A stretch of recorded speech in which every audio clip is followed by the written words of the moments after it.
Iran പരമോന്നത നേതാവ് ആയത്തുള്ള അലി ഖമേനിയുടെ വധത്തിന് പിന്നാലെ ലോകമെമ്പാടും വൻതോതിലുള്ള ആക്രമണങ്ങൾക്കും പ്രതികാര നടപടികൾക്കും ഇറാൻ തയ്യാറെടുക്കുന്നതായി അമേരിക്കൻ രഹസ്യാന്വേഷണ ഏജൻസിയുടെ മുന്നറിയിപ്പ്.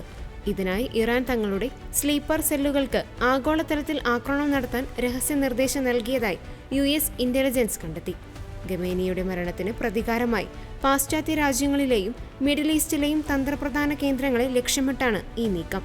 ഇറാന്റെ പിന്തുണയുള്ള സായുധ ഗ്രൂപ്പുകൾ ലോകത്തിന്റെ വിവിധ ഭാഗങ്ങളിൽ സജീവമായിട്ടുണ്ടെന്നും ഏതു നിമിഷവും ആക്രമണങ്ങൾ ഉണ്ടാകാമെന്നും റിപ്പോർട്ടുകൾ സൂചിപ്പിക്കുന്നു.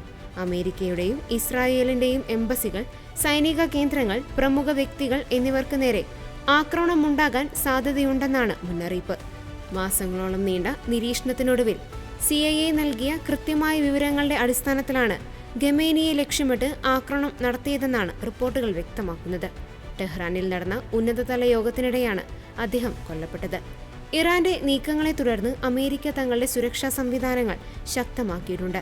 സൈബർ ആക്രമണങ്ങൾക്കും കടൽമാർഗമുള്ള നീക്കങ്ങൾക്കും സാധ്യതയുള്ളതിനാൽ ആഗോളതലത്തിൽ നിരീക്ഷണം കർശനമാക്കിയിട്ടുണ്ട്.